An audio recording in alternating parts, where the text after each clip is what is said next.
Welcome back to Fox Recaps.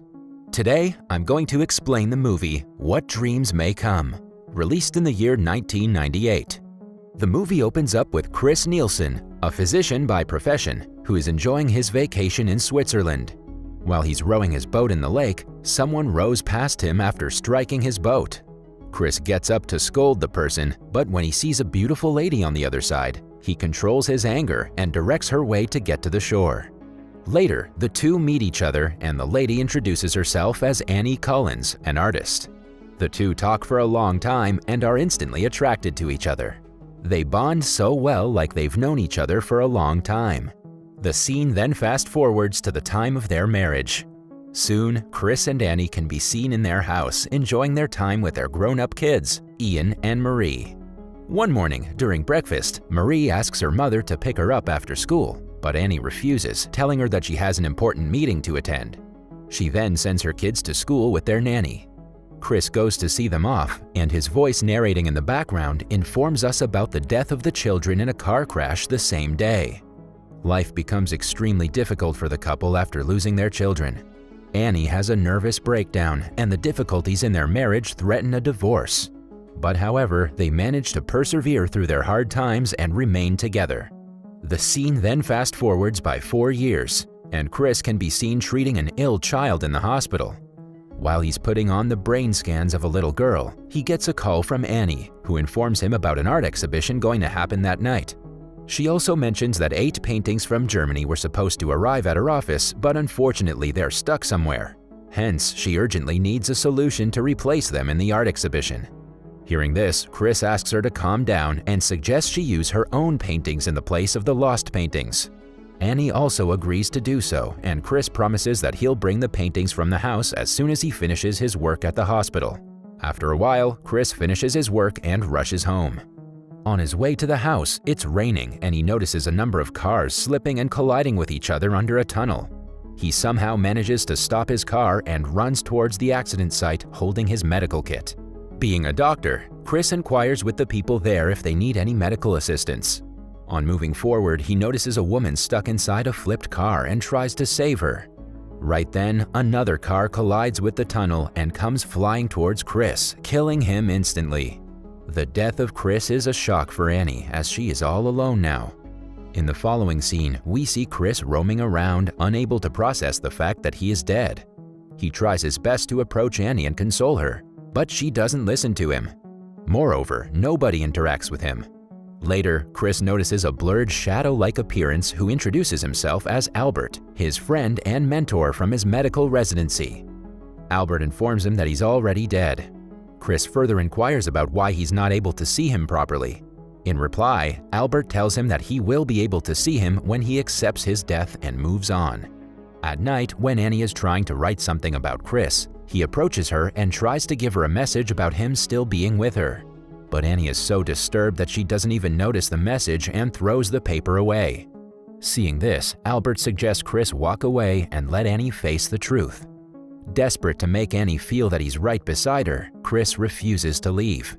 The next day, Annie visits the graveyard and approaches Chris's tombstone.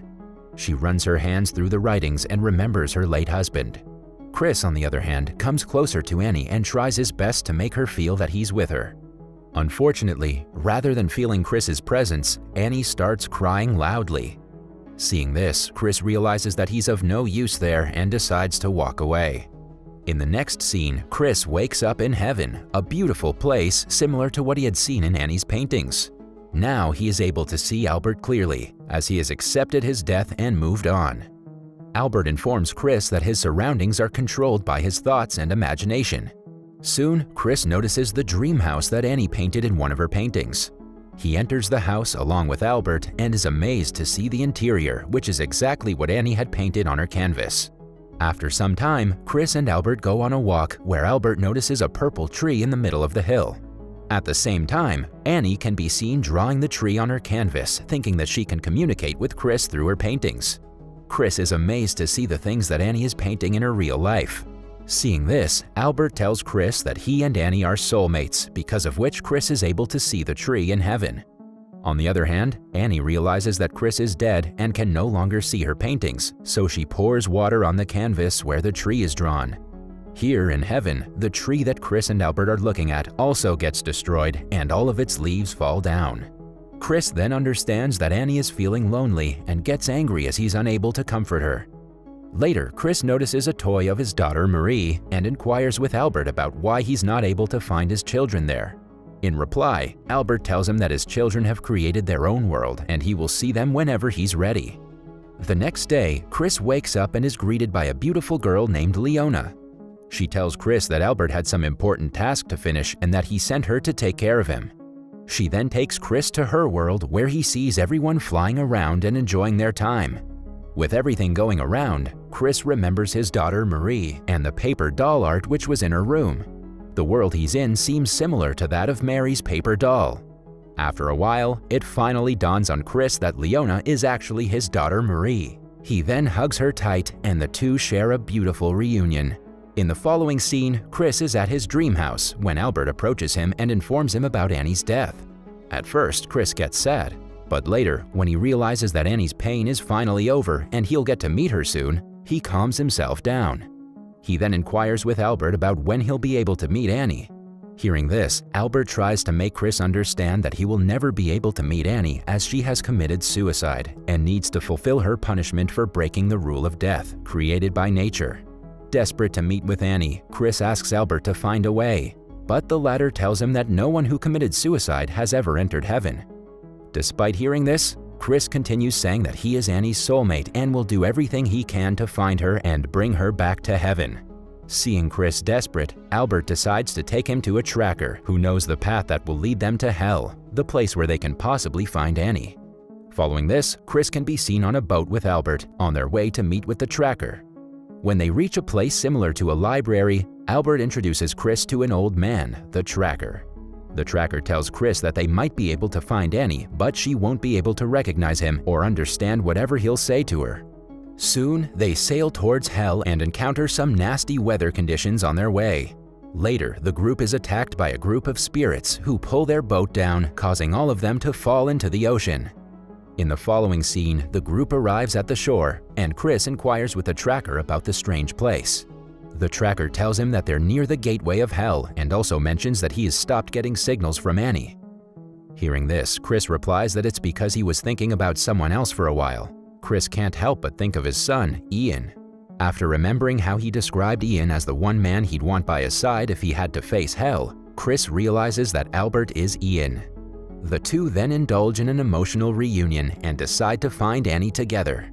But unfortunately, the tracker tells Ian that he cannot join them on their journey as Chris has already recognized him as his son and is facing difficulties remembering his wife. He suggests Ian stay back while he and Chris continue their journey to hell. Before Chris leaves, Ian states that he picked Albert's appearance because he believed Chris would be very receptive to Albert's advice without thinking twice. Ian also urges Chris to remember how he rescued his marriage when Ian and Mary died. Following this, Chris continues on his trek with the tracker, remembering Annie's pitiful condition after their children's death.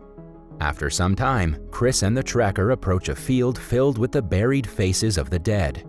On looking at them closely, Chris spots Annie's face on the ground.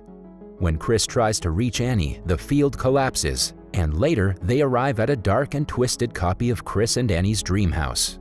The tracker then exposes himself to be the actual Albert, warning Chris that if he stays with Annie for more than 3 minutes, he will be bound in hell forever.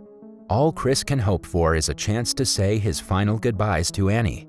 The tracker also mentions to Chris that Annie has forgotten everything and he only has a few minutes to make Annie remember her past and bring her to heaven. When Chris walks into the remnants of the house, he discovers Annie crying as she calls his name. He approaches her and tries to make her recognize that he is her Chris, but Annie has lost her memory and is unable to recognize him. Annie is even unable to recall her death. Despite this, Chris continues to tell her about the time they spent and the beautiful moments they lived together. After spending a few minutes doing so and seeing no progress, Chris finally decides to give up. He gives up, but not in the way the tracker hoped. Instead, he chooses to spend eternity with Annie in hell and not leave her alone in the filthy conditions. Before the tracker leaves, Chris requests him to tell his children that their father loves them very much.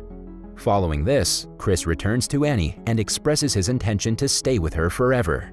He starts telling something to Annie similar to what he said to her at the mental institution following the deaths of their children.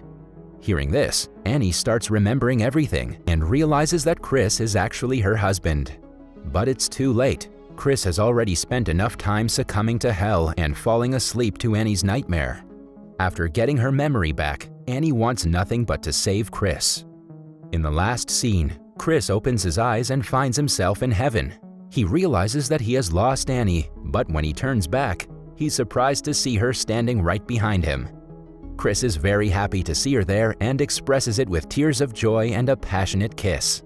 Chris and Annie also reunite with their children, who have regained their original appearances. After some time, Chris suggests reincarnation as a way for him and Annie to relive their lives together.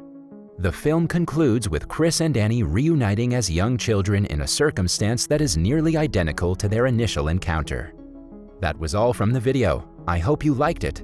Subscribe for more content like this and hit the like button to help us out. Also, leave a comment if you want us to recap your favorite movie. Until next time, take care.